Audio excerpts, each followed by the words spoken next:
Welcome back to another episode of Out of the Blank Podcast. Mr. David Denton is joining us today. He is going to introduce himself to the new audience members out there listening, and we're going to get to the topic at hand today, which is going to be discussing Lyndon Baines Johnson. So, David, if you'd like to introduce yourself to everyone out there listening.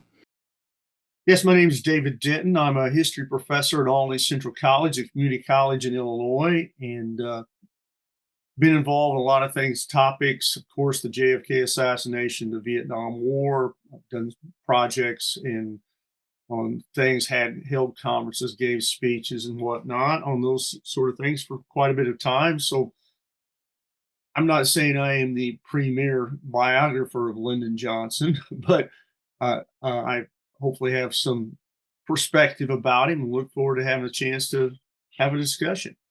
What is your perspective on LBJ? You have the interesting kind of in here because you look at the Kennedy assassination, and as much as you know, there's a whole midst of theories that come out of who did it, if they believe conspiracy, and obviously LBJ's name comes up a lot, and his actions around the assassination are what someone considers suspicious.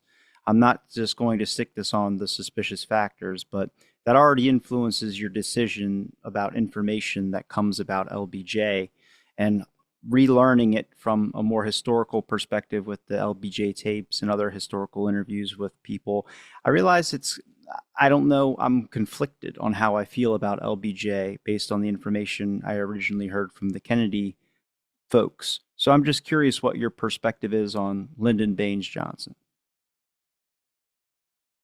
Well, the first thing that comes to mind for me is Johnson was a pure political animal. There's no question about that. I mean, uh, brilliant in terms of ability to manipulate people and operate, but also diabolical in his approach. I think intimidating, narcissistic, corrupt, uh, willing to do anything to achieve and gain power. Uh, Narcissistic in the standpoint that I think, yes, he did things that maybe were of benefit to the United States of America, but I don't think he did them out of concern for America. I think he did those things to gain political advantage. And then obviously when we talk about corruption, well, corruption is apparent from the time he so-called, I believe it's box 13. Did I get that number right?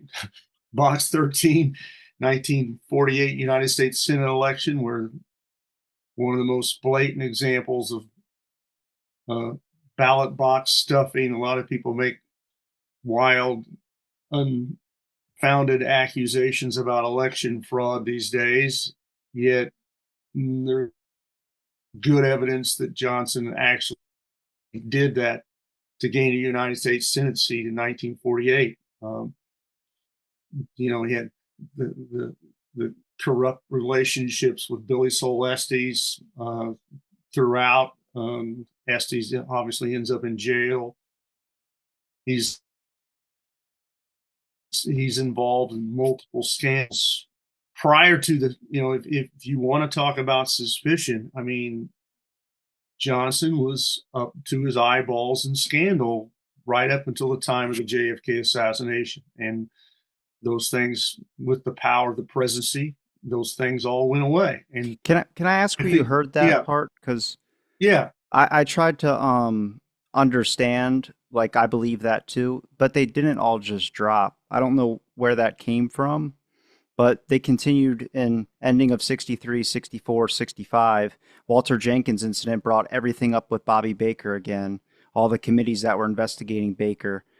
64 towards the middle, late-ish year of 64 is when Billy Celestes came forward and Don Reynolds' testimony comes out. So the Baker scandals didn't drop at all. They actually started getting more of a double whammy when Walter Jenkins was arrested for trying to pick up someone in the men's bathroom of the YMCA. it's depend on what your matter of semantics. I mean,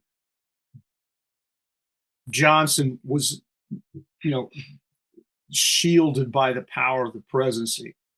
I mean, facts bear out themselves. Whether or not you can say just, a lot of these things went away. I think in some respects they did, some they didn't. For instance, uh, with the Time Life magazine, who was actually leading the charge against Johnson in terms of exposés. Uh, a man not by the name of James Wagenborg, who worked for Time Life, uh, basically made those comments that they didn't want to assassinate a second president, quote unquote, from Wagenborg. They made a decision to basically drop their investigation. Now, were all these things? Were there still congressional? Yeah, I get that. Bobby Baker was still in some trouble. We have a document that's been circulated from February of 1964, where Johnson uh, basically requested and never gave back to the FBI uh, the documents associated with the Bobby Baker investigation, which smacks of cover up.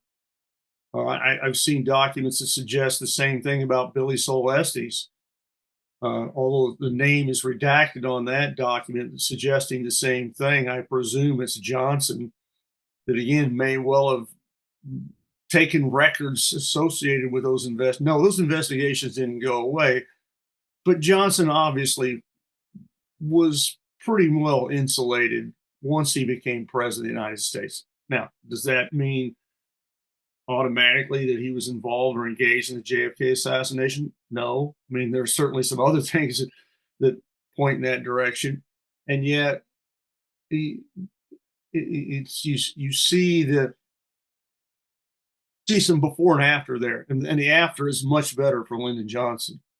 I suppose with the Billy Solesti scandal, the Bobby Baker scandal, there was the TFX fighter scandal associated with the contract with the Defense Department. I mean, a lot of things Johnson found himself very deep in, things that the Kennedy family and the Kennedys, to the point where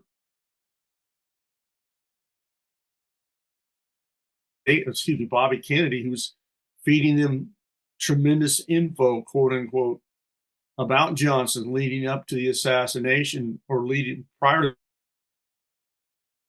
to allow Time Life to investigation with the intent of Johnson being off the ticket and in jail. Now, those are a huge contrast between being president of the United States and off the ticket and in jail. But Johnson, I mean, he was a powerful, giant character who, once he assumed the presidency, he obviously made some decisions that greatly impact the future of the United States. I mean, if you talk to traditional historians, they will rank him among the upper half of presidents of the United States, despite the fact his incredibly uh, bad decisions, I would say, in terms of going into Vietnam, that impacted the country so negatively. On the other side of it, I don't know if civil rights legislation would have ever been passed without Lyndon Johnson. So, Yeah, if let me. you want to establish a legacy, a mixed legacy, so be it. I uh I agree with just criticisms, like stuff that's not necessarily like a lot of speculation on some certain things. Mostly, like if we talked about, for instance, the scandals and stuff like that. Um, I don't believe that's just a Johnson thing. It's like blaming Nixon for Watergate. Like Nixon's not the only one that was doing bad stuff in the government back then. Um, Campaign contributions, for instance. There's Johnson says it in a phone call. I wasn't the only one accepting campaign contributions, and names off a list of people, whether it's Goldwater or other people that were accepting outside funding, the Kennedys, things of that sort. Like when Walter Jenkins gets arrested, another example of a scandal. Why did RFK keep silent? Well, LBJ names it because RFK and Walter Jenkins had a bunch of information from Kennedy's administration on both the Kennedy brothers. And this was a thing of why RFK conducted his own investigation, and he admitted to Time magazine about that he decided when this broke that he was going to keep silent on it because he needed to investigate to see what was exactly going on with Jenkins if it wasn't a type of setup. Because at the time, is the timing of it in October was right when the Republicans were kind of talking about a big bombshell story that's going to drop, and they thought Jenkins had been set up. Deke DeLoach actually had evidence of it, but then LBJ is like, "Stop, like drop it, Deke. You don't need to keep going with it because Walter already admitted to it that he had another incident in like 1958, and it was just going to cause more scandal and trouble the longer they progressed it." But with these types of criticisms on Johnson, we will get to the Vietnam stuff and all that and civil rights because I do think that's important to discuss when we're discussing Johnson. The campaign contribution stuff, the scandals, does it seem anything like not what everyone seems to be doing in these types of politics, having side investments in something where they're getting their money from somewhere, or some type of, I believe, campaign rigging at a small percentage happens in every single thing. I'm not saying like every campaign is like all set up, and I don't believe that. I just believe that there's always some type of meddling or something that happens. I mean, I don't think it's just necessarily a straight through, but the percentage, I guess, factors is where we could have a different debate about.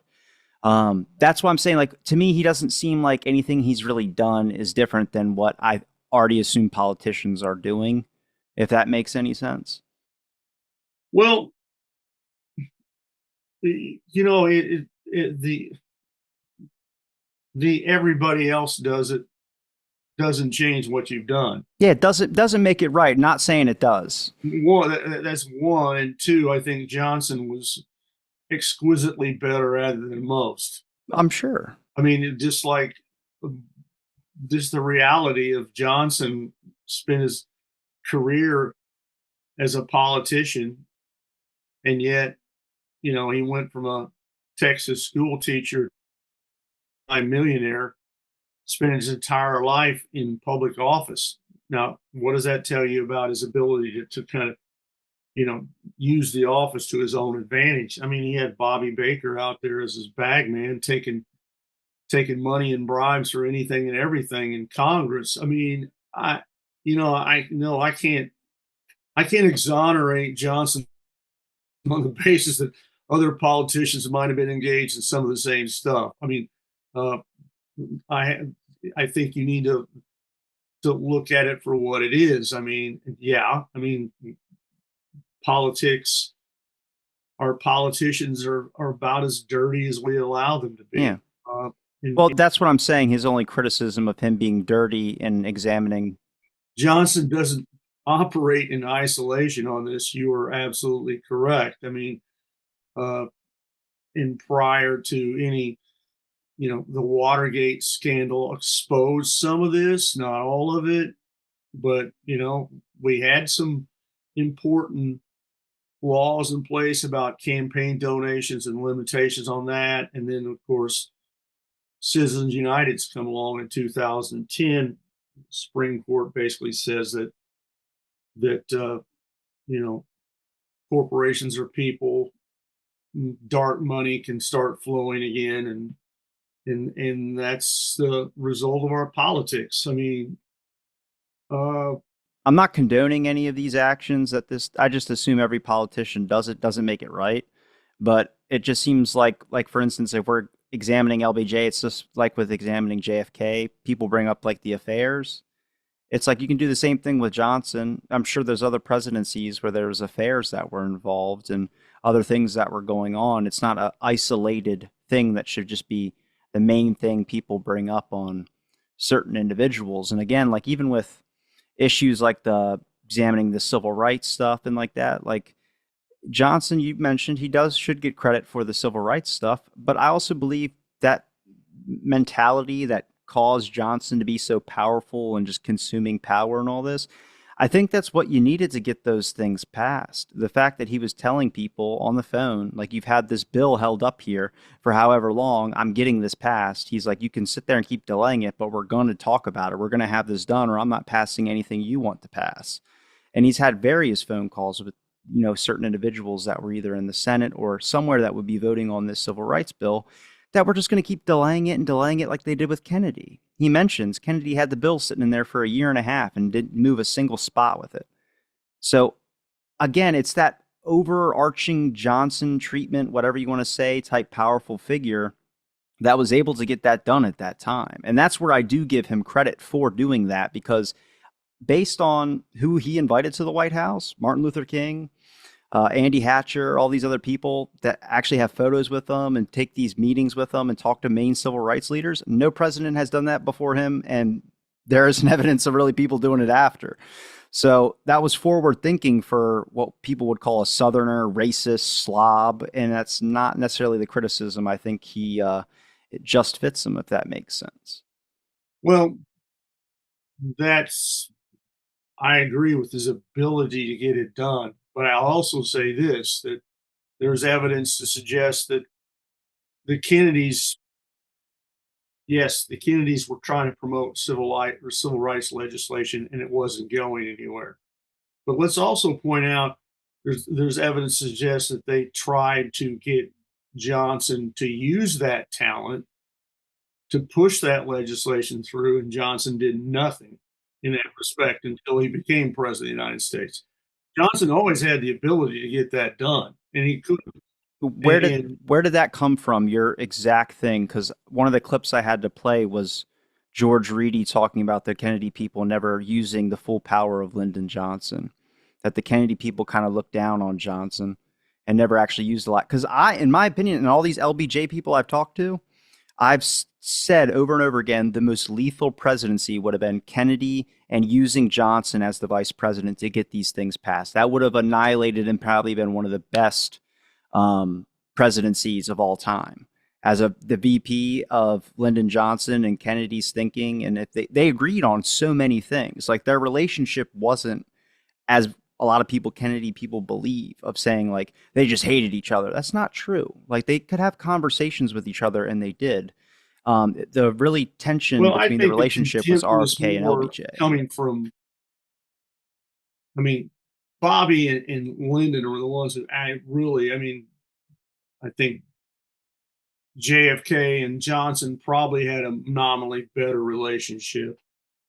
I can't give you a direct quote. I just think I know I've that's been read. That you can read. He can make a statement, but the Kennedy folks have let it be known that Johnson didn't work with him. So who's telling the truth there? I mean, you can pick at whatever side you want on that.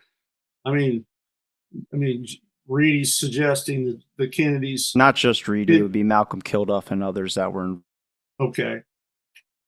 There's at least 4 different quotes I have from people talking about not utilizing Johnson. And again, I get it. Johnson complained a lot about. But what does that mean? Was it utilized him in what area? I'm talking specifically about civil rights. The power to be able to get things moved through the president's club.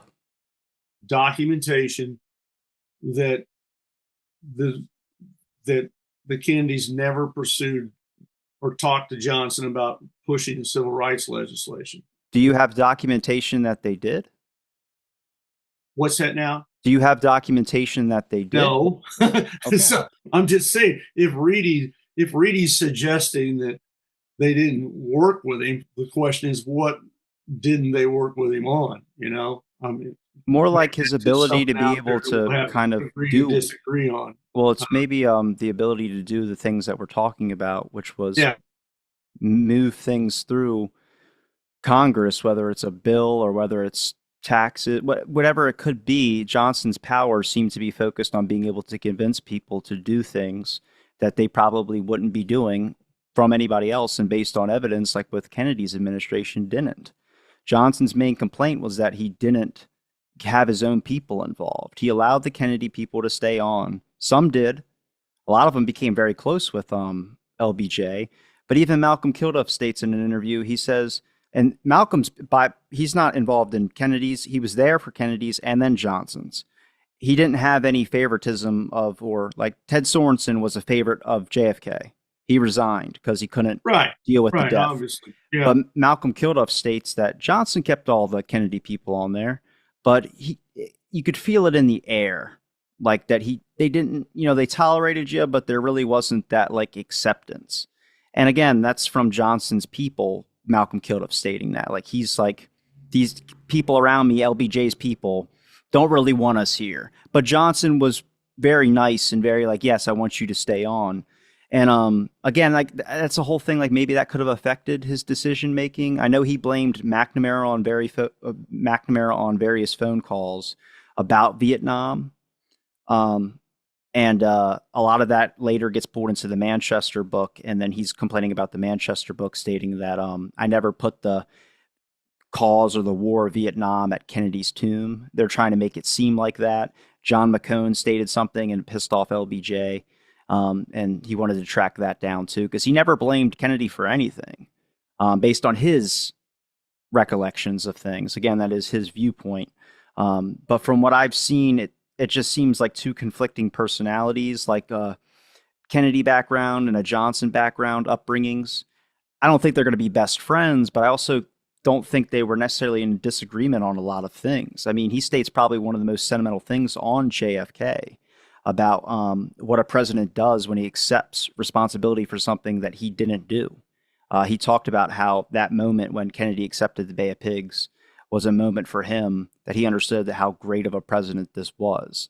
And again, these are just recording phone calls I'm listening to. That's my evidence. I don't have a document, haven't looked at any documents. I've been just listening to over and over hours and hours of tape.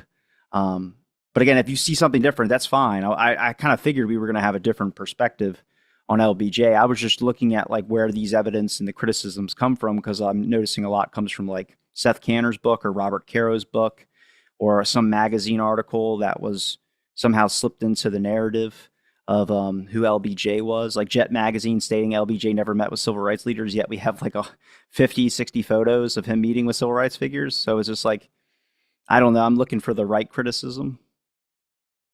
Well, you brought up the Vietnam thing. I mean, I don't recall Johnson or any accusations that Johnson laid the blame of Vietnam on the doorstep of Kennedy. I think the closest thing he did was, I think, with the deception that seemingly was going on about the war prior to and immediately after in terms of escalation. I think the Johnson people, there was seemed to be a little bit of a manipulation that they were continuing JFK's policy. Now they didn't. That's a little different from, hey, I'm blaming Vietnam. Well, obviously Johnson, to blame somebody else for Vietnam would be also for him to admit that his actions were a mistake as well. But I think in the case of Vietnam, I don't see a blame or laying at the doorstep of the Kennedys as anything coming out of Johnson in that respect. Do you think he was carrying on what he thought JFK was doing? Because if we talk about like JFK pulling out of Vietnam, that there was talks of that, and it was eventually going to happen, which I do believe. He initially put a lot of advisors in. Now, if he's only talking to someone that JFK would be close with about certain things he's going to do, and not necessarily sharing these policy decisions or things that he plans on doing out in the open, he gets killed. All that goes away besides the person he spoke to, which was probably Bobby. And so the next president coming up, Johnson, starts pushing more troops in because he saw that's what his predecessor was doing before him, without knowing any of the background of eventually the plan of pulling out. Would you say that would make sense? Like it wasn't just like a lot of people associate Johnson as being a warmonger that increased the war in Vietnam because he wanted blood and he wanted to win. But also, what do you do? Nobody wants to be the first president to lose a war. I've heard Oh, Johnson on I would various lean tapes. towards that more, although there's no doubt that Johnson was more aggressive in Vietnam. There's documentation of that. There was an overnight change in policy respective to covert action in Vietnam that comes out in the uh, I believe it's INSAM 273 documentation that post JFK assassination includes covert action in Vietnam, which was the key aggression that leads to the Gulf of Tonkin incident. So Johnson, he met with the generals, immediately after he's quote, "I'm not going to be the one to lose Vietnam." I mean, I think he was resolved. I I, I think unlike the difference between Kennedy and Johnson is that I think Kennedy would have been willing to accept the political cost to leave Vietnam after the '64 election. I don't think Johnson was willing to absorb the political cost of, as you say, being the guy that loses a war. No president wants to be a guy that loses the war. To he was once he assumed power, that fell in his lap. Vietnam, you couldn't. What are you going to do with it? I mean, Kennedy had a tough decision to make. I think that all indications are that he would have ultimately uh, removed himself from Vietnam and made the tough choice to do it. I certainly think there's no evidence suggests that he would have, gone to some full scale, massive escalation like Johnson let himself fall into. But again, that's isn't that Johnson's mentality, even when it comes to more domestic problems as well too, is going Yeah, full scale just and kind pull of more people bolstering up. into the situation. Uh, it wasn't with Vietnam. It wasn't like there was a master strategy. It's just like we just kind of sank into it. I don't know. I mean, this massive escalation. Nobody Made it. cared about Vietnam until it started coming home. Nobody cared about it until people were protesting in the streets and causing riots and issues like that. It was Yeah, just a thing that was pushed away, and people would read the paper every now and again. And then obviously Watergate and all the other stuff when it came to the Pentagon Papers came out, and people started caring. But I don't. That's one of those obviously regrettable things. But it was also not even Kennedy's or Johnson's. It started with like Eisenhower, and it kind of went on from there. And then we have people like Nixon that's talking about making peace in South Vietnam, but he's going to wait till he's elected so he gets the credit for it. Um, yeah. Everybody Re-elections. wanted to. The mentality again is once you get involved or engaged in a conflict, what's the end game? Yeah. Because from a political from a political standpoint, we're the United States of America. We do not lose wars.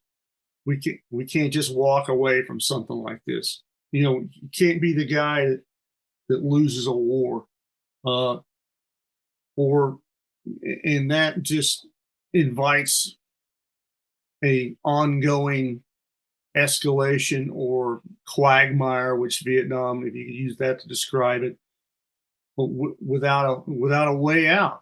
I mean, uh, even as late as 1968, I can't think of the name of the Johnson's advisor went to the generals and asked them what's the strategy to win. They couldn't come up with one. Then that became the thing that led to this particular advisor to turn against the war. Geez, name escapes me right now.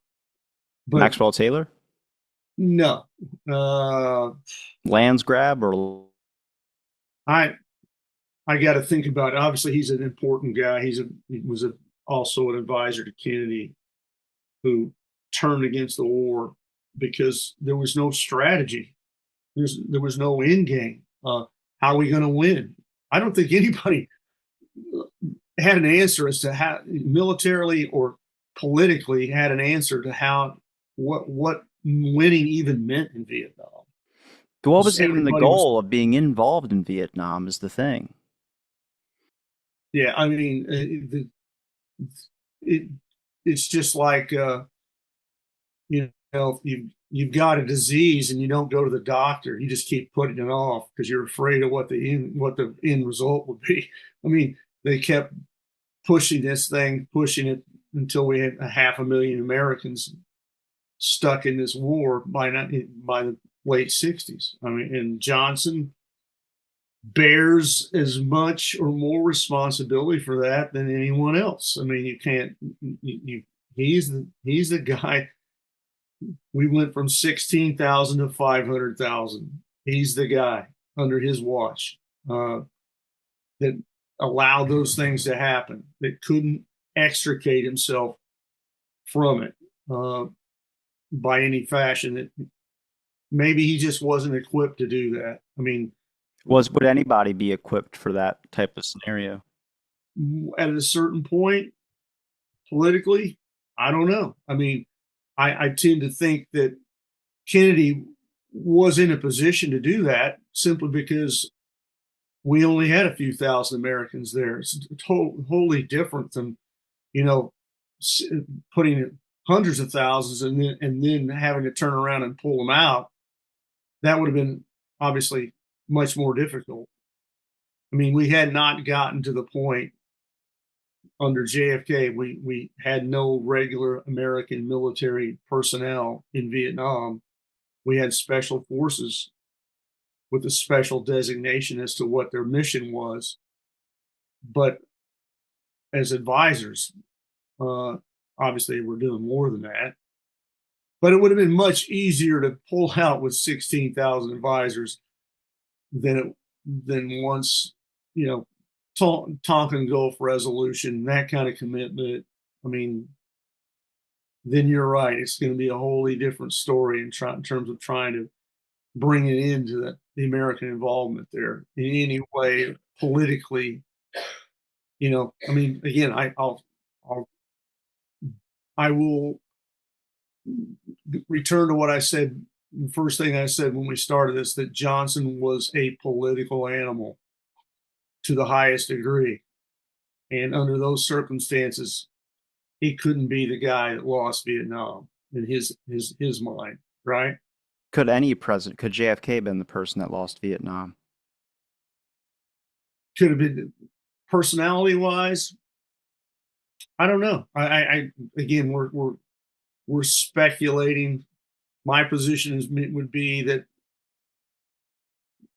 uncertain, but I don't think Kennedy would have allowed himself to be put in that position in the first place. I mean, I don't think he would have let it go as far as John. I don't think he would have. I don't think he would have created this circumstance. Aggressive action in Vietnam that led to the.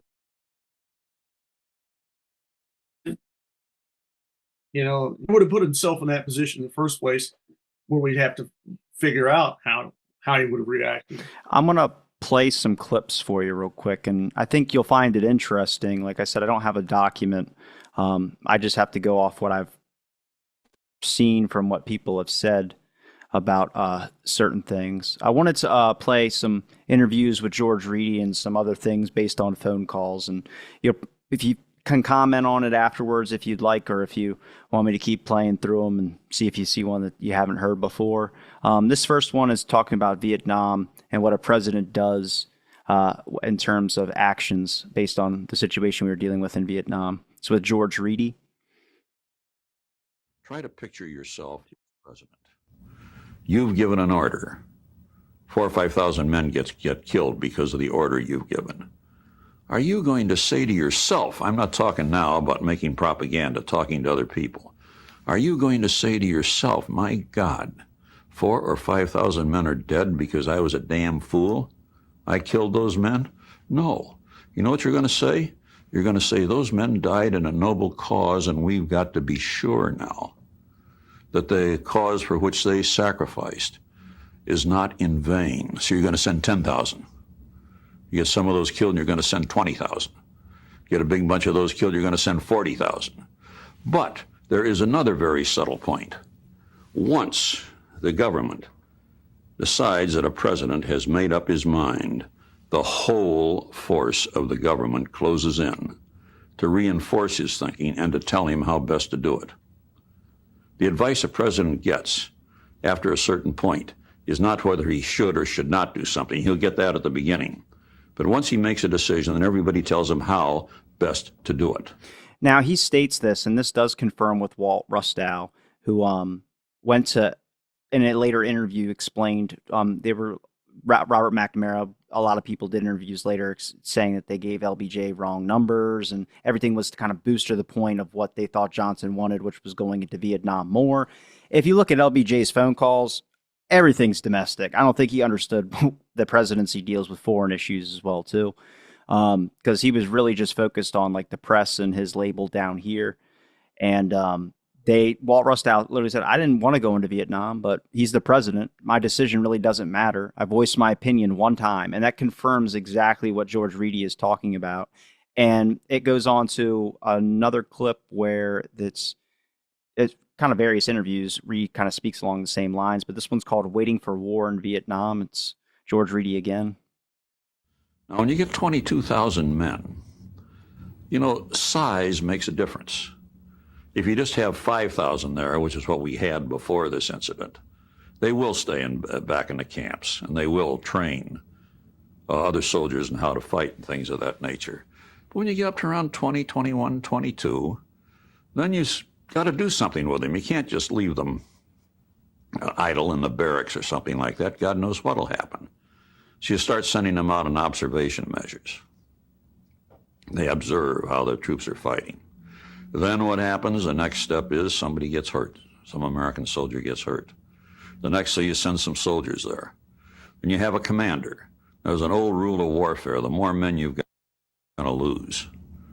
And every commander wanted all of the men that he could possibly get because he knew he wouldn't lose so many if he had more to put in the fighting. And then there's this one about not backing down from Vietnam. A president of the United States is in a peculiar position. He gives an order and somebody gets killed. Well, he's not going to say, my God, those people got killed because I was the goddamn fool idiot. What he's going to say is those men died for a cause and we got to see that they don't die in vain, so he sends more men. It becomes quicksand. Well, we all know that President Johnson was under tremendous pressure because of the reports that were coming in from the correspondents in Vietnam. What was his attitude toward them? I think he believed that they had been taken over by communist propaganda. He became quite paranoid in the closing days of his administration. And he saw plots everywhere. In the opening days of his administration, he saw plots that were directed by Bobby Kennedy everywhere. And then later on, I think he believed that there had been a communist infiltration. Not that he thought that these correspondents were communists, but that they had been taken into camp by the communists. Now, you mentioned something about a lot of news articles and private information coming out about Lyndon Baines Johnson. There's 6 different people, one being Deke DeLoach. Robert McNamara is another one. Richard Daley, I believe, is another one. And then I have another clip in here, I think with somebody else. They're all stating about these reporters that have close associations to Bobby Kennedy putting out polls and stuff about Johnson's finances. And a lot of the talk for a good year or so is about RFK and where this information is coming from. And the Manchester book kind of confirmed it. That's when we really see no more fake being nice or whatever is going on with the relationship. We see Johnson start going after RFK and doing what he can, in his eyes, defending himself, which in my opinion, look, JFK teased RFK and RFK didn't like that. That's his own brother. All Johnson is teasing. He is literally teasing his friends. He's teasing everybody. And I don't see RFK as being a person that would like that. I spoke to William Arnone, who was in the RFK documentary. He worked for RFK in his New York office. And he talked about that when RFK opened up that office, first thing he got was a package from LBJ. And it was a life-size portrait of Lyndon Baines Johnson for his office. Now, I'm sure LBJ is laughing his ass off, not like a middle finger to him, but more like this will be funny, because he would do that with his other Texas friends. And RFK hung it in the bathroom, men's bathroom. So yeah, that's a thing of how that relationship worked. And I believe it was because of the different backgrounds. I don't think, RFK's had a nickname on the Hill, but I just don't think they would have ever been close. Let's backtrack to the comments about Vietnam, which I think are really important. That Reedy and Reedy's correct in that he's really talking about, and we talk about this, and I teach sociology, and in a bureaucracy, a bureaucracy's typical tactic is in situations, in crisis situations, to close ranks. And that's what he's talking about, closing ranks there. Once that decision had been made about Vietnam, and basically defend that position and justify that position. I don't think that makes it right. I think, Johnson was not going to be a guy that just said, look, we screwed up. This war is a mess. We're losing too many people. I mean, what does that make Johnson? I mean, we do have an example in Kennedy's case where Kennedy was willing to cut his losses with the Bay of Pigs and admit, a mistake had been made. I don't think Johnson, under any circumstances, could have done that. But he did. He did on Vietnam at the end in '68. He did. He talked about telling Robert McNamara, McGeorge Bundy, and others. He said, "You guys can accept the blame all you want, but overall, I was the president. I made the decisions. Everyone followed orders, and I accept full responsibility for it." It's one of the comments he made about JFK that he admired so much, was that JFK did that. And he believed that was the right thing to do. You're talking about how late in his political career did he make that statement? Well, again, everybody's blaming him already. It wasn't until before he died. People were for years before and years after. I mean, at some point he makes some admission, but at the point in time where somebody needed to make a tough call to end this thing before it got out of control, he certainly wasn't willing to do that either. But I agree. I don't know how many politicians would have in that circumstances. But that's also they got the thing. Themselves in, once they're in a position to, it becomes a something you can't work yourself out of from a political standpoint. You paint yourself into a corner, and Johnson certainly did that with Vietnam. Once the troops started flowing, and then Reedy makes a great comment too there about, suggesting that the commanders are going to keep asking groups, and that's absolutely what happened. Johnson didn't make an immediate decision to send 500,000 Americans into Vietnam. That's just the way it turned out. It's like a slow bleed, or I don't know. I'm trying to come up with all the metaphors I can. The frog in the water, where they just gradually turn up. We wake up one. We start out was in Vietnam in 1964, and we in 1968, 69, and there's 500,000 Americans that it just moved in that direction, slowly, methodically, but there was no turning back, and no political will to stop the madness in that respect. And I don't know if that answers the question about that, but I think Reedy makes some pretty astute comments there. I wanted to mention, when we're talking about the whole, what do you do in Vietnam? Johnson asked that question to people like Fulbright that were criticizing him and telling him what he should do in Vietnam. And everyone's in agreement getting out. And he's like, how? Just tell me how. He went to RFK about this. Tell me how to do that. How do you give me what you say getting out? Tell me how to do it and I'll do it. And no one can give him an answer. RFK couldn't give him an answer. Fulbright couldn't give him an answer. All the people that brought criticisms couldn't give him an answer. The fair criticism of Johnson on this is that he relied too much on his political advisors to give him the information and tools to make his decisions. That's his fault. He didn't pay attention. He should have looked at it more. He should have analyzed it. If he was JFK, he would have made those decisions on the information that he received on his own, looking at it as himself. JFK was better in that department. Johnson was not. That's the fair criticism of it. You know, like I agree. Yes. Johnson, Kennedy had a better understanding about Southeast Asia than Johnson did too. Kennedy had made several trips to Southeast Asia as a congressman in the 1950s. He had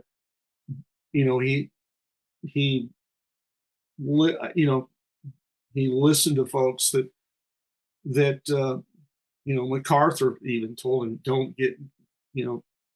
don't be a fool, don't go into land war in Southeast Asia. Did Johnson listen to the wrong people, or Johnson had people telling him what he wanted to hear?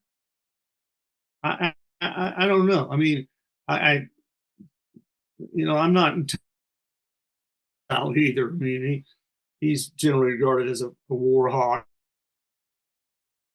but maybe he just got on board with the whole plan. Again, once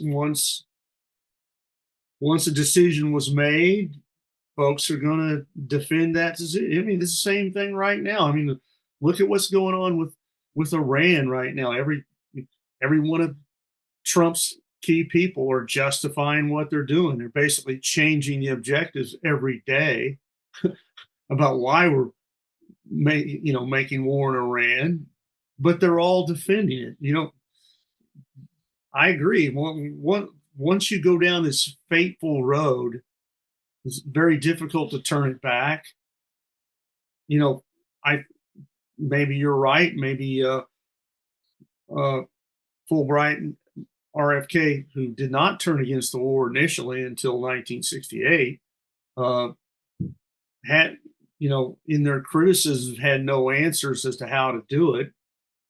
But on the other side of it, it wasn't Fulbright and RFK didn't get them in that mess in the first place. It's still laid at the doorstep of Johnson and his administration.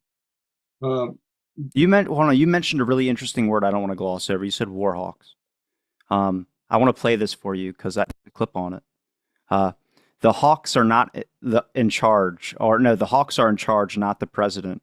It's LBJ and William Fulbright on 1/20/67, one of the phone calls that I have. I'll play it real quick. People are talking over there. I hate when I see all those figures and all those amounts and so on. It's just awful. You're not going to get them to talking until they're convinced they can't win here.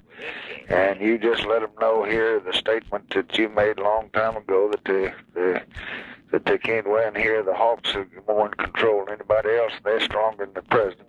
When they convince that, I'm convinced that you can sit down and get an agreement with them on your 54 and 62 and maybe have an election there, and with the understanding that we'll just pull out and abide by the results of the election just like we did in the Dominican Republic. I have so fair deal, but you got to get the first step. That is, I don't think you can ignore the Viet Cong. They're the bastards that are fighting. We're not ignoring them. When they get ready to transact this business, they'll take the Viet Cong just exactly like we'll take South Vietnam. Why don't you encourage that damn assembly? Some of those native South Vietnamese, not Keys, a general, but whoever's in there is coming in that constituent assembly. Encourage them very quietly through your CIA or somebody to get in communication with the Viet Cong and say, for Christ's sake, let's have an election and have sex. And then I'll play a few more because I know you probably thought that one was very interesting. But it was funny you mentioned the Hawks, and that happened to be what him and Fulbright were discussing. Again, he's coming to people saying, what do you want me to do in Vietnam? Like, I want to get out. I want to make this peace deal. He's also strong on it, too. He talked about by 67, Johnson certainly was looking for a way out of Vietnam. The problem was, I think, he's looking at it from perspective, maybe Fulbright there too, to a certain point. Like, you're looking at these folks like somebody you can negotiate with, like the uh, the head of the AFL-CIO or something. The Viet Cong and the communists in North Vietnam were completely different animals in terms of folks you could quote unquote negotiate. I don't even think they were willing to negotiate. Obviously, they spent years arguing over the size of the table that they would negotiate it. And once negotiations started, these people really, I think that Johnson there and Fulbright are totally misinterpreting who they were dealing with in Southeast Asia. I don't know. Does that make any sense? It does. It does. Because, again, LBJ talks about that a lot, too, about, making a peace deal. And the only way that he could ever really get them to accept these terms when people were saying, I think you can finally get one. And he says, I've already made this statement that this peace deal, I said, if they do anything, it doesn't matter if it's within 10 minutes or if it's in 24 hours, you kill one of our men, I'm coming at you full hog, to show like, this is how this is going to go. Like if we're offering peace, if we're offering to make this settlement and stop it, and they're going to agree to it and then go and attack, whoever's son out in the middle of whatever, I'm coming at you again. And I'll be more than happy to return fire almost immediately after I make that peace deal. And that was only because he had to have that tough mentality, again, in a situation that I feel only Johnson could have handled. If it was about a peace thing, would they have wanted to make peace? That's the main question here. We're looking at it from the Americans getting involved in something, but not also the retaliation aspect as well, too. I wanted to play a couple more for you real quick, and then because I think they're interesting, and we've actually talked and hinted at some of these. But this was Fleeing Vietnam was you and Kennedy, LBJ, and Robert McNamara on 2/25/64. So this is a few years before that Fulbright phone call. Said it to me, and it appealed to me when I say, why in the hell? I always thought it was foolish for you to make any statements about withdrawing. I thought it was bad psychologically. But you and the president thought otherwise, and I just sat silent. Now you made them. And when I ask you your explanation, you give me a good explanation. And not a damn bit of use of having 1,000 people sitting around guarding something that they don't need to guard. No question about that, Mr. President. The problem is... All right, then the next question comes is, how in the hell does McNamara think when he's losing the war that he can pull men out of it? Well, McNamara's not fighting a war. He's training men to fight a war, and when he gets them through high school, they will have graduated in high school and have 12 grades behind them next year. And he hasn't taken on any agreement to keep them the rest of their life. He's made a commitment to train them to fight. And if he trains them to fight and they won't fight, he can't do anything about it. Then he's got to choose whether he wants to fight or let them have it. And then I wanted to play when at 3:15:68. So this is more towards the end. Richard Daley. He had a conversation with Richard Daley about RFK's view. So this will be speaking about what Richard Daley got from RFK about Vietnam. After the president make a statement on the whole course of this incident in Vietnam being a mistake, that would have to be made by Eisenhower, that would have to be made by your brother, who also endorsed this policy and supported the Eisenhower and Dulles commitment to the South Vietnamese. Just looking at it, I said, I don't think anyone could do it. Now, if anyone has any suggestion how the president can do it any differently, he's glad to talk to you or to Teddy or to Sorensen or to anyone in this country. He's talked to John Smith or any fellow on the street. If the fellow has some ideas and new ways and new programs and new methods to try to resolve this and come to the peace table. I said, you don't think the president is interested in a continuation of this, do you? He said, no, I don't, but I think that many of the things that have happened have been wrong. Well, I said, that happens every place, but I said, I don't think there's an American living that today and that's in existence that wants to continue this war. Everyone is for a peace, but the end. Now, I will say, if you're thinking of Johnson in a bad light, him eating while this conversation's happening is not fun. But at the same time, if you listen to how busy he was and what his schedule was, I would understand for anybody in the president's position to, have to eat where they have to and when they have the time to. So I kind of understand that. But the understanding of, Richard Daley going to RFK, how do you want to make peace? And RFK is like, I don't know.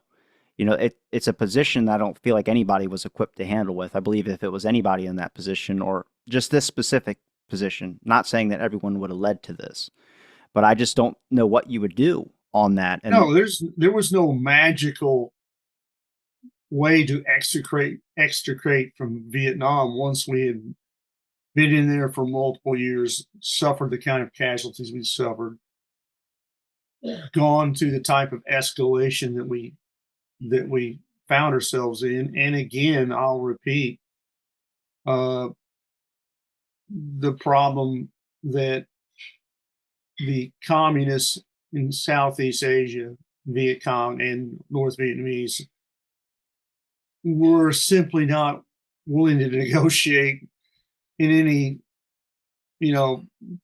fair way. They were going to be, hey, we're going to get what we want. We're willing to hold out way longer than you people are.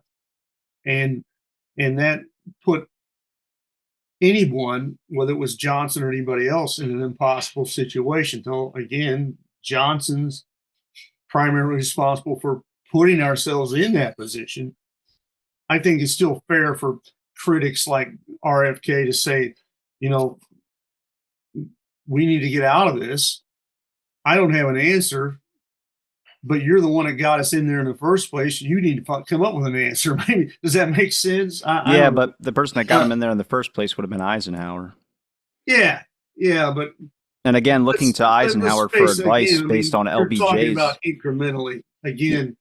Yeah, but overall, commitment, the massive level of commitment. No one is more responsible than Johnson. You're talking about going from 16,000 advisors. Even one of those quotes on there was about that. About at certain points you keep putting people in, they want to go out and fight. The numbers went up dramatically under Johnson. Yes, there's not a doubt in my mind. There's not a doubt about that. But also, if we're talking about LBJ just looking at his advisors, Eisenhower still was giving him advice later on, and it wasn't until way later in the game that Eisenhower just stopped and was like, I don't know what to do at this point. Yeah, I think that was Eisenhower was entirely different game. When Eisenhower, Vietnam was a peripheral piece on a chessboard in 1959, as opposed to becoming the dominant foreign policy issue of America in the 1960s. You don't believe Eisenhower had that big of an influence on the decision to go into or escalate troops in Vietnam? I don't think so. I think obviously. What about Richard Russell? Do you believe that he had a large authority in what Johnson was doing in Vietnam? Richard Russell, the United States Senate. The guy on the Warren Commission who was apparently strong-armed into serving because he didn't want to serve with Earl Warren. I mean, I'm not sure why you bringing him into the because he was also another name that Johnson went to constantly for advice as much as he did Eisenhower. But then also on Face the Nation, Richard Russell's talking about that he thought there should be a coup there every other week.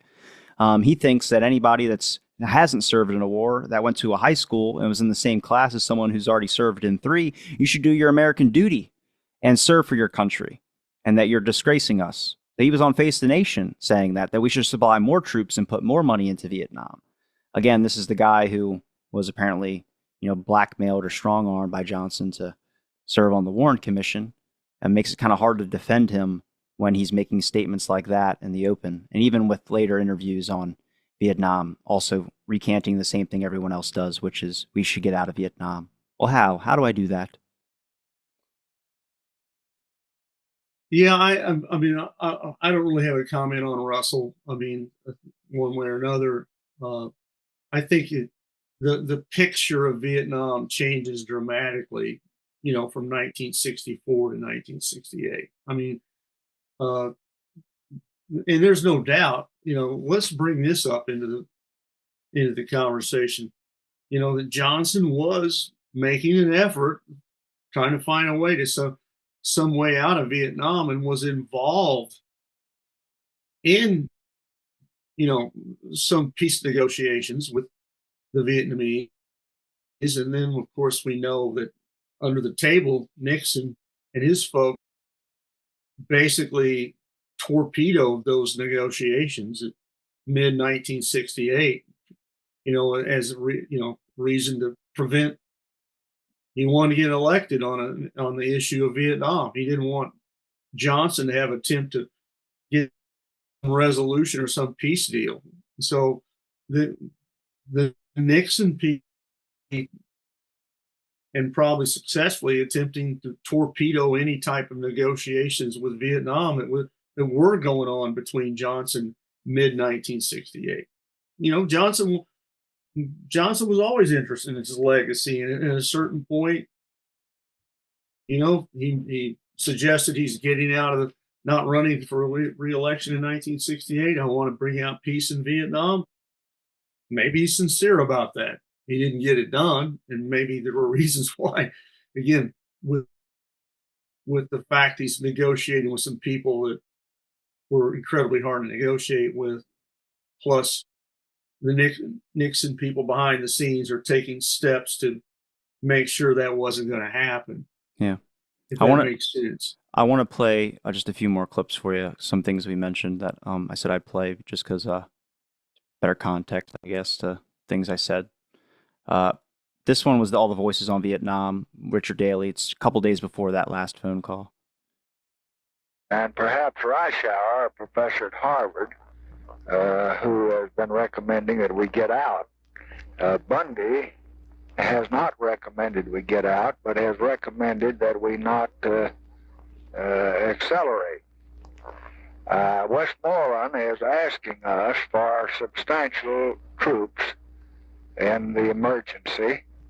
We have reviewed it all and told him that we have a limited number that we can supply that will run in the neighborhood of 30, 40,000, that we will send those as soon as we can call them up, that we're going to call up the reserves.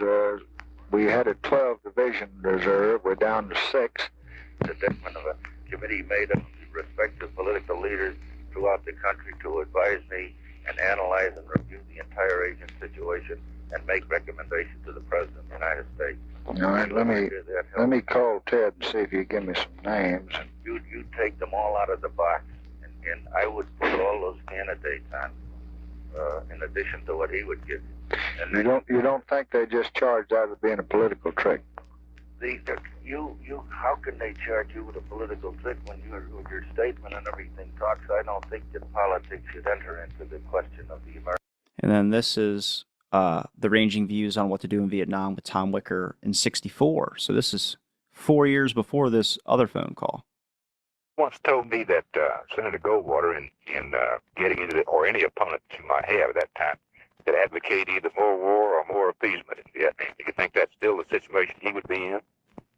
I don't know. You have to talk to Senator Goldwater about his statements.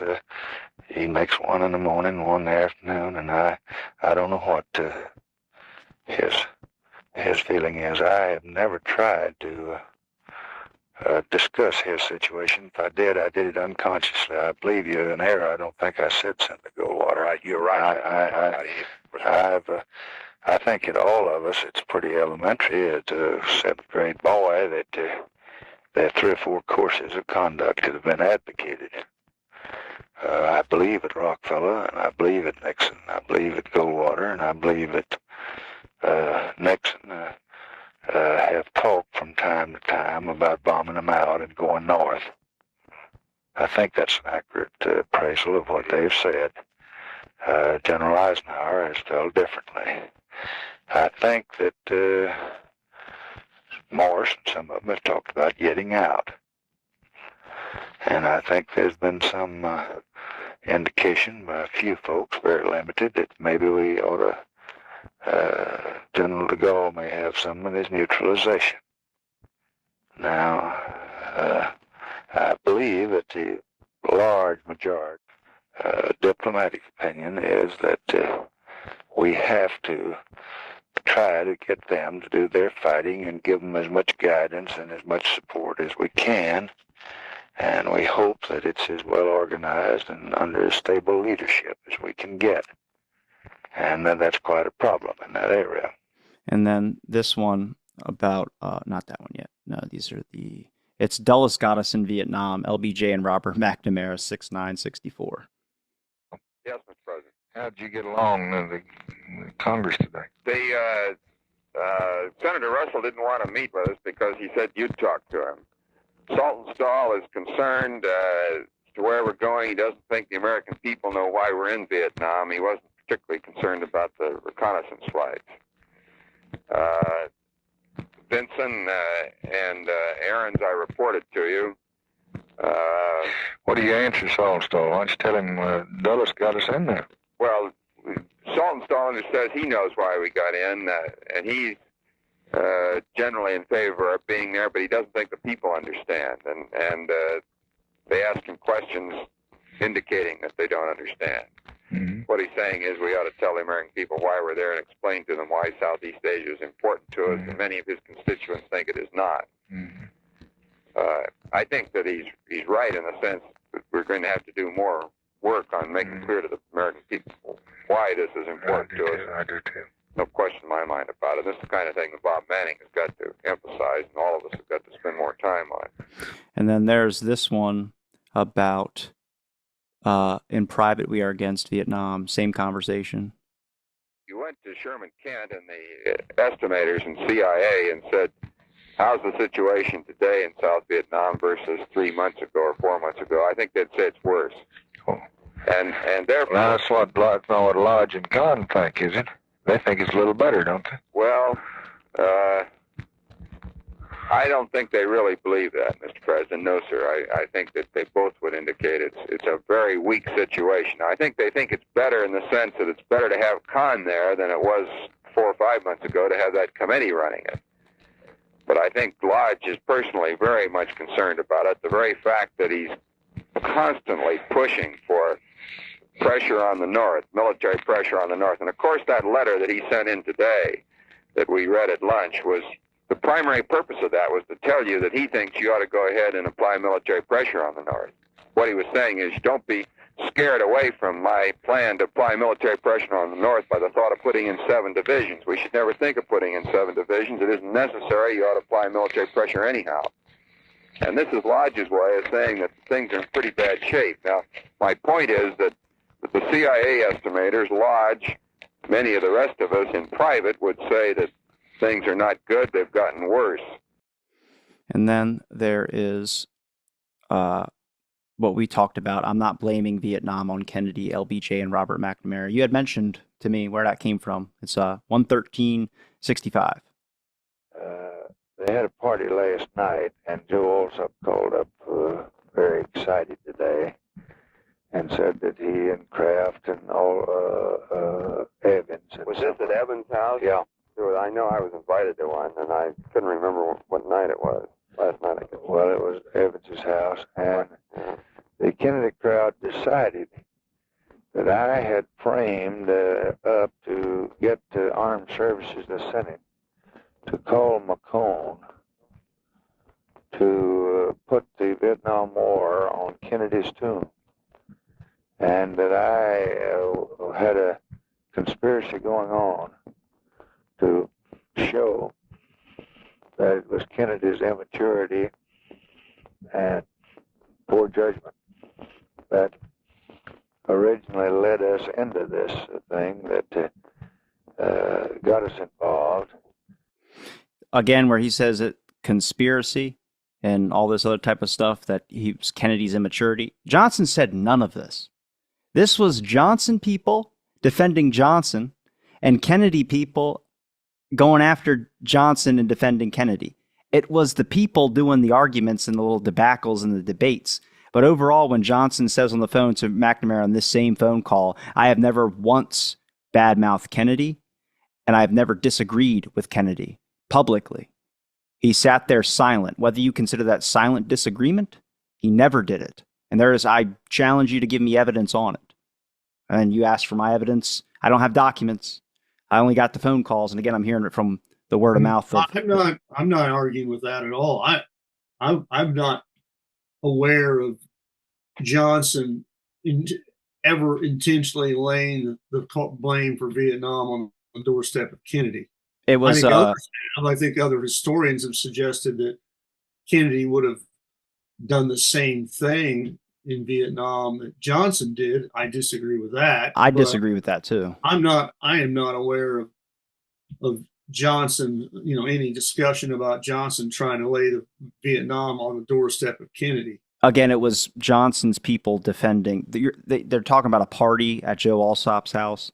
It was people. That's just people having drinks, and next thing you know, becomes my president's better than your president. A lot of credence in that, one way or another. Honestly, I don't really have an opinion on that. I mean, what advisors were going back and forth, and I mean that would be typical, would it not, politically, for one administration to maybe point a finger at another administration. I mean, again, John McCone ended up testifying to Fulbright's committee and explaining that Vietnam was a Kennedy thing, that it was that viewpoint. And that wasn't Johnson's take on it. And McCone just said that. Yeah, McCone, I'm not high on John McCone. Some of the documents I've came across lately about McCone prior to the assassination, but that's a different topic. But I wanted to play this one because I'd mentioned it earlier, and you asked about it, about the Kennedy people looking down on LBJ. This is Malcolm Kilduff. President Johnson's vice president. Were there any people around the White House that sort of looked down their nose at Johnson? Oh, sure. That's always the case. How long did it take them to change their tune to the same guy? Some of them never did. Could you tell me who, or would you rather not? I prefer not to. Okay. Some of them were so close to Kennedy that their whole life had almost been wrapped up in Kennedy. Yeah. And their whole political life certainly had been wrapped up in him. And you have to remember there's a pretty bitter convention fight over the nomination. And some of those old political scars had not healed. And I don't think they ever really healed. Mm-hmm. Johnson had said on the flight back that he wanted all the Kennedy staff to remain. And most of us did remain for various time periods. And that continues on to, again, they're short, so they can't last longer than really a minute, but they never used LBJ. That was a failure. In that here the Kennedy White House had an ideal opportunity through the proper use, and I hate to use that word, but it's true, the proper use of the vice president as a member of the Senate Club to get things that they could never get done on their own, and they didn't get done on their own. Major civil rights legislation, for instance, didn't go through until Johnson. And how did Johnson do it? He did it by going up to the Hill and sitting down at night with these guys and bumping heads together. Oh, yeah, he'd go up there. He'd go up there and sit down over a bottle of bourbon. Kennedy didn't do that. Kennedy let his congressional staff do that, and they resented it. The members of the club, because they still regarded John Kennedy as an upstart. And then this one's from Clark Clifford, Kennedy and Johnson as president. President Kennedy. And there's one word that describes him more accurately than any other, and that is grace. He had born within him the greatest sense of grace and consideration for others as any man I have ever seen. After President Kennedy came President Johnson. There is one of our most interesting presidents. Raw power. You sensed it. And I'm sure that from the first time he ever heard word politics used, he had as his ultimate ambition to be president of the United States. He loved every minute of it, whether things were going well or going badly. You just had the feeling he reveled in the job. A very powerful, meaningful president. And I think because of the what I considered to be the dramatic success of his domestic policy, he would be certainly outstanding. But maybe ranking up with our greatest had it not been for the tragedy of Vietnam. And then there's this one with Malcolm Kilduff about stories about Lyndon Johnson. And this is again where I try and sort fact from fiction when it comes to Lyndon Johnson, and kind of getting what a lot of people who grew up with Vietnam and grew up with the Kennedy assassination and have lived on, some of these stories leaked into their heads and they never saw retractions, like Jet Magazine saying that Johnson never met with civil rights people and he was anti-Negro. Well, he spent so much time hiring Negro people and anything for his staff, and he made it specific to do that because he was like, I'm trying to boost my relationship with the community there so I can get some more things passed, get these people off taxpayers' backs onto doing jobs and help building up the country. But this is stories about Lyndon Johnson, Malcolm Kilduff. We're talking about seeing Connolly scars. Were you working in the White House when that famous picture of Lyndon showing his appendectomy, gallbladder operation? Yeah, I was there.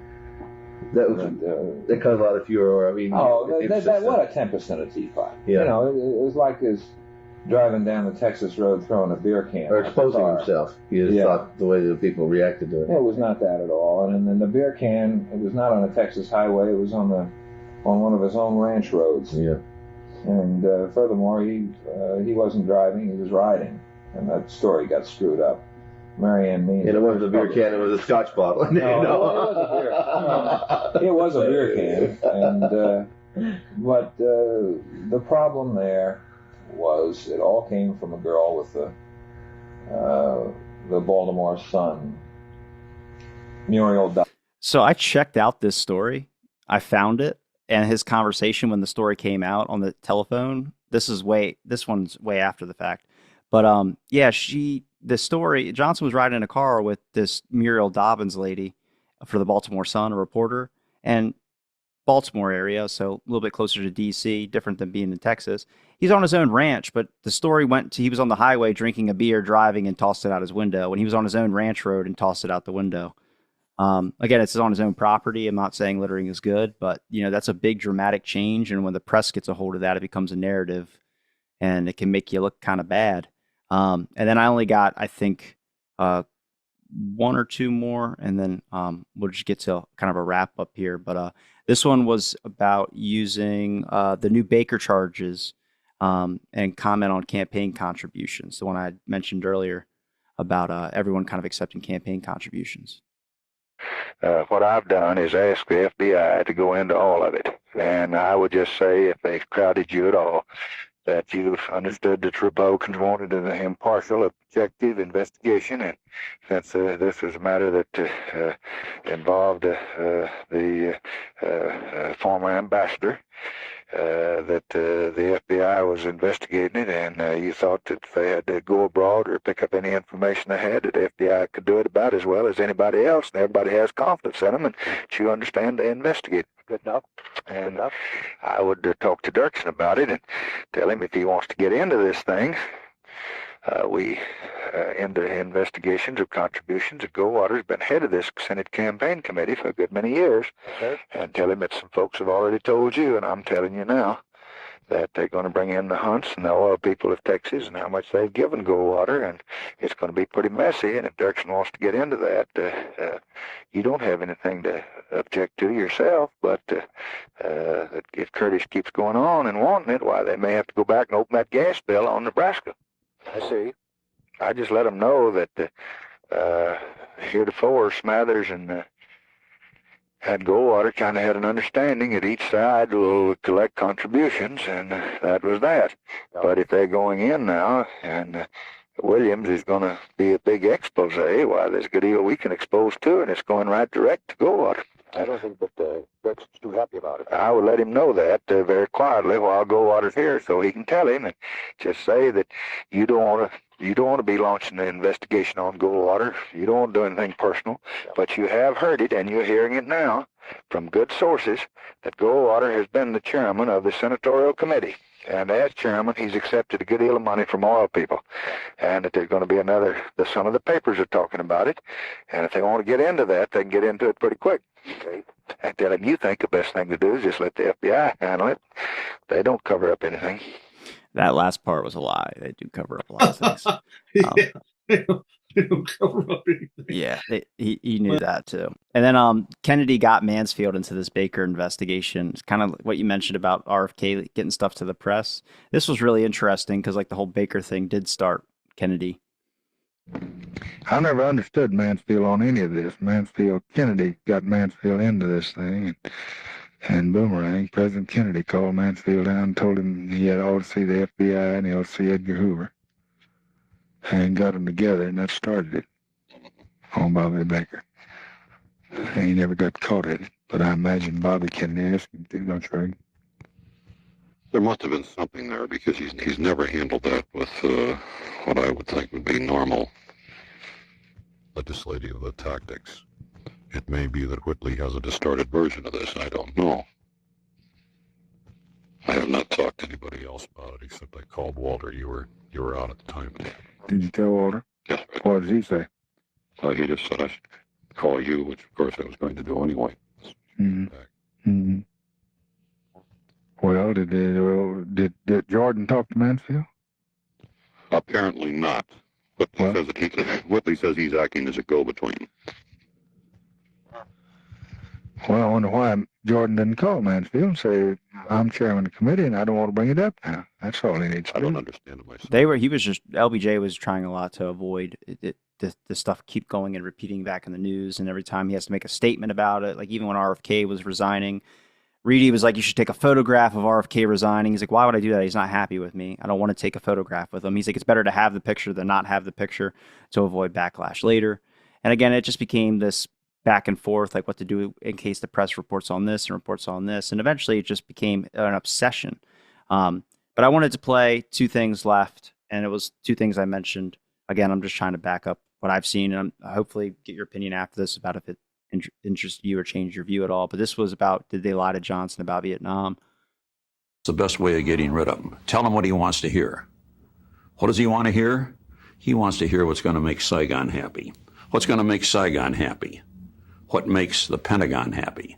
What's going to make the Pentagon happy? What makes the Situation Room in the White House happy? What makes the Situation Room in the White House happy? What makes the president happy?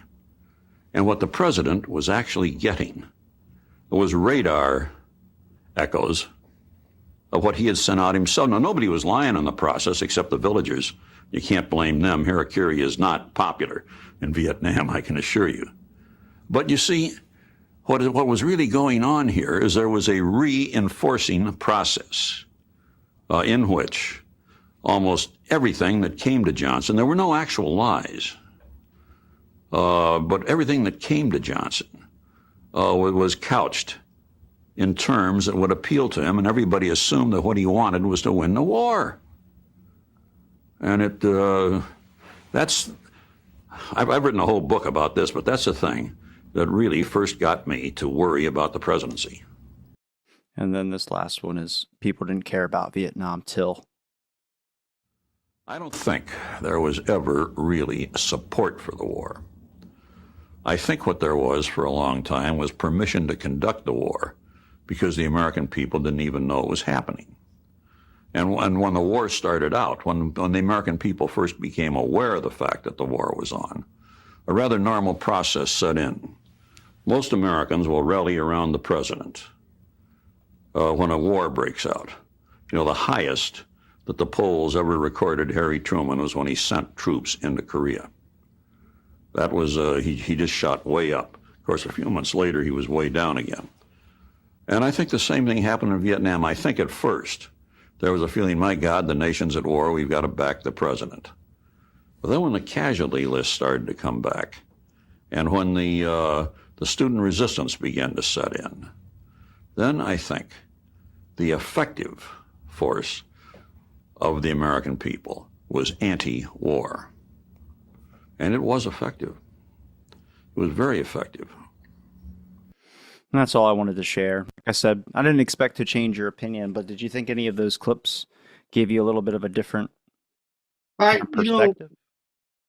Not really. I feel like well, I agree. I mean, the Reedy's comments about, the, basically in a nutshell, he's saying that the folks around Johnson were telling him what they thought he wanted to hear.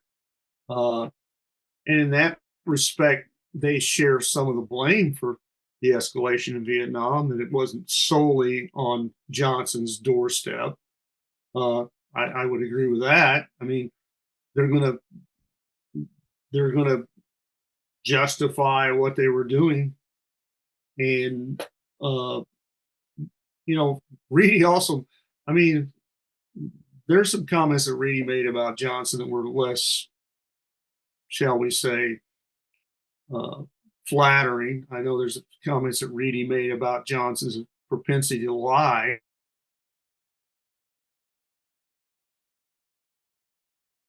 The biggest victim of the Johnson himself. In other words, he believed his own bullshit once it came out. So he believed Johnson was manic depressive. What's that? He said he believed Johnson was manic depressive. That's not surprising either. I mean, but in all light of it, we talked a lot about Vietnam, in regards to the Baker investigation. I think that, Johnson was trying to do what he did. What he always did is try to get his hands on everything. By 1964, there were still folks that were interested in pursuing that, and Johnson was taking steps to try to shut that down. That's reality. Deke DeLoach made a conversation, and surprisingly, he had very bad views about RFK. But he talked about, Mr. President, mysterious things happened in the Justice Department under Robert Kennedy. And now there was various phone calls about files being missing that were responsible, and a lot was pointed at Robert Kennedy for those files being missing. One of those things was the connection that Walter Jenkins had to Bobby Baker, because he gave money to Bobby Baker. And RFK took that information away and got rid of those files that happened to link some part of the Kennedys to Jenkins, that Jenkins was linked to Bobby Baker. I don't think it was just a necessarily Johnson administration thing. You can look at Goldwater for that. It's some insurance things with Bobby Baker. But again, I think there's a whole bag of people involved in that. I don't think, again, not just Johnson's administration, but it was like Nixon with Watergate. He was the main central focus. And I think, like, when we look at stuff like this, they're all to blame. And again, that's where I kind of go into this whole thing of, like, looking at, like, the fair criticisms and stuff like that. We talk about the scandals all coming out when Johnson's VP and then he gets elected president and they drop. It's not true. And, again, I'm learning this from the Kennedy administration people, and then I go into a conversation with that information, and then I'm corrected by either LBJ tapes or corrected by some historian for LBJ. And it's just like, you have to open up the keyhole to looking now into other administrations to get their perspectives on how they view things. And if anything, I've came out more balanced and kind of more confirmed my belief of, like, what I believe not secret society, but a Illuminati is. Like, the real military industrial complex, just a bunch of, like, war hawks that are running the thing. That is so, like, confirmed just from LBJ tapes alone. Like, it's just constantly talking about this other force, how this works, and this is going to connect to this, and if you don't vote on this is going to mess up, and this is going to go down. It's like, oh my God, it's capitalism. This is what I'm talking about.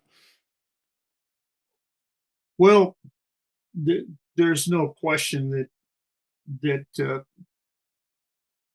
the military, Eisenhower made the comment about the military-industrial complex, how much depth that has, how much control, how much the powerful people have influenced our decision making through multiple presidencies is a certainly a valid question. I mean, do they control everything? I'm not of that ilk. They I mean, control my electric bill, and that's all that matters. well, I'm sorry, Robbie, about that, man. But we, the proof of that might be in terms of the continual engagement in warfare, whether it be in a hot war like Vietnam or limited engagements like we're in now. Uh, when you spend as much money as we do on a military, there's always a justification. It's almost like uh, you're a hunter and you've got 5 or 6 guns in your closet. Aren't you going to want to go out and use them sometime?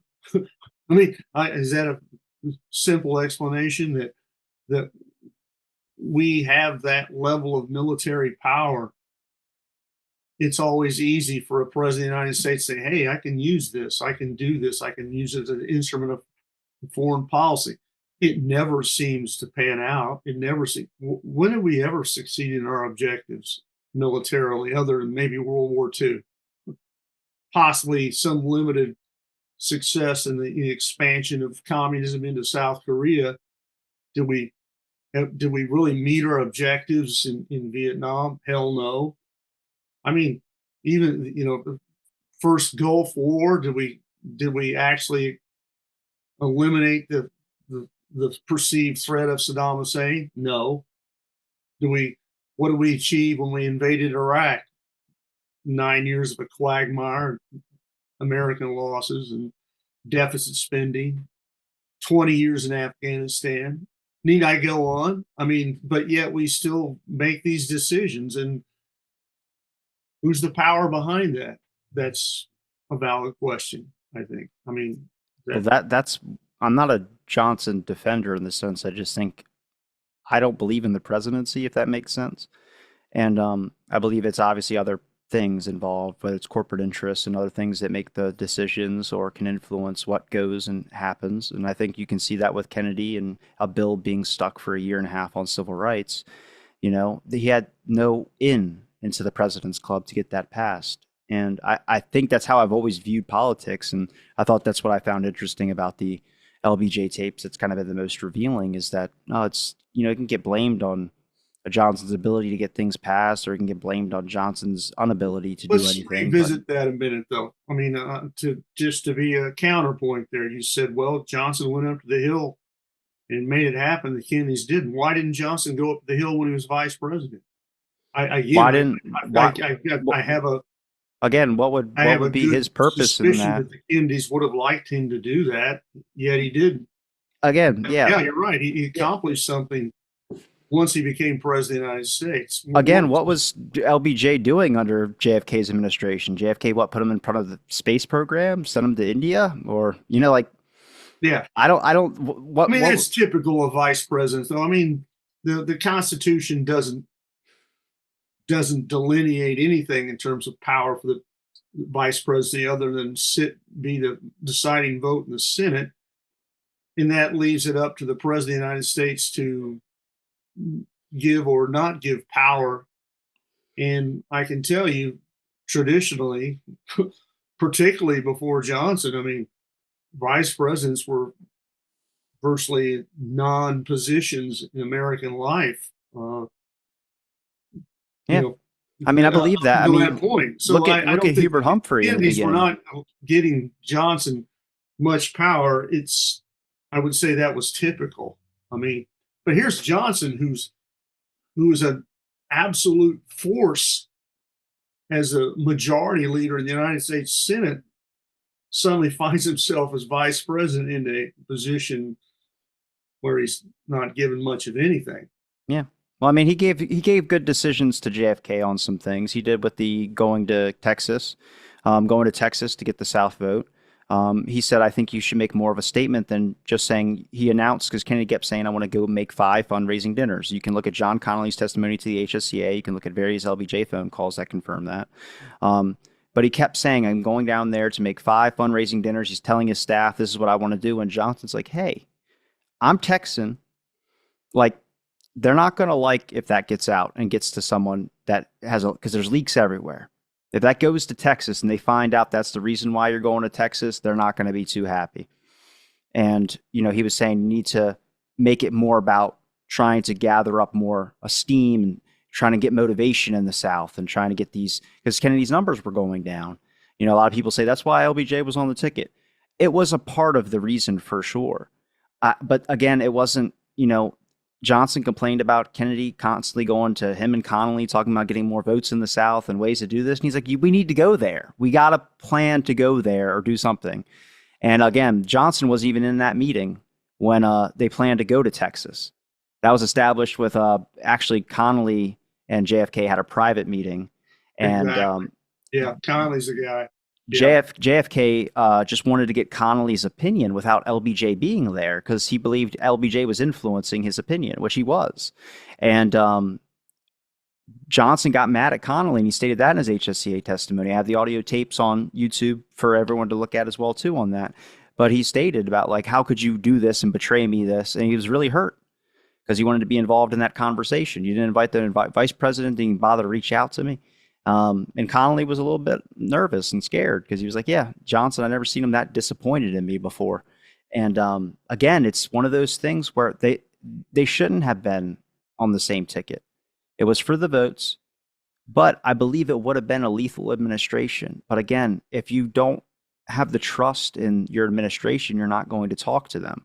Why would he get Johnson to do anything besides side stuff that just kept Johnson busy? Like why? There's no trust there. He could go to RFK over LBJ and get stuff done, but he couldn't go to Johnson to do it. And it would be the same way in reverse. Johnson would give him the crappiest task probably if JFK was his vice president. Same thing he did with Hubert Humphrey.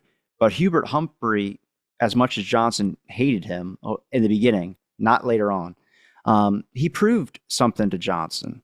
He constantly was out on tours burning himself out, talking about the good grace of Johnson and kissing ass till he got up in a higher position. And that's what opened up the door for Johnson to actually listen to Humphrey. Because in the beginning, Humphrey was just making a bunch of statements. And Johnson's like, there's a phone call with him. He's like, could you just not talk to the press? And then Humphrey's like, all right, Mr. President, I think I'll just say that. He's like, stop. And it's like 8 different times. He's saying, what is it? What are you not understanding about not talking to the press? You keep saying it in different ways that you're going to say this instead of this. It's like, I don't want you saying anything. Just don't talk. It's not that hard. And eventually later on, they became utilized Humphrey in a good way. Humphrey was a great asset. But again, that was Humphrey kissing ass until he got in that position. But I just think that's, the president's handling a lot of stuff. And for some reason, they keep selecting vice presidents that they just don't jive with or on the same frequency. No, I have nothing more to add to that, Robbie. I mean, did I burn you out yet with all the clips? Yeah, I got 40 more. No, I'm kidding. No, you give me enough time, David. Like I said, I just wanted to get your opinion coming from like a historian, also looking at the Kennedy administration background. This wasn't meant to be a disagreement or me defending LBJ. Again, I started with the Kennedys. I still appreciate the Kennedys. I thought they've been great for this country. RFK, most important, because I believe that the change from his brother's assassination really would have caused him to do some major effective things and get a lot of things done. And I believe he was the hope of what could have been better maybe than JFK. You can disagree with me on that, but that's just based on where I see Bobby at that point. But again, was just to understand your perspective, have an exchange, and I thought you might find some of these clips interesting, as much as I did. Well, I appreciate your time, man. Thanks for having me on today, and certainly some enlightening video that you brought forth today, worth looking at, definitely. Would you want to let people know where they could find any links that you have, whether it's just anything for the JFK conferences or anything that you would like to promote on behalf of some of your work? We are planning on a Zoom meeting about the declassification of the JFK documents in April 18 and 19. We haven't officially announced it yet, Robbie, but I'll be probably putting something on my Facebook page and sending out some information about that. We're getting some of the people involved that have been heavily involved with the document release in the last year. And so together, that's our plan, to kind of do a Zoom event in April. So that's something to look forward to. All right. Well, I'll make sure I promote it when all that stuff gets posted, and I'll make sure I put any links in the description for you that I've done in the past. David, thank you again for giving me the time. And thank you, everybody, for listening to this episode of Out of the Blank. Stay tuned for our next episode.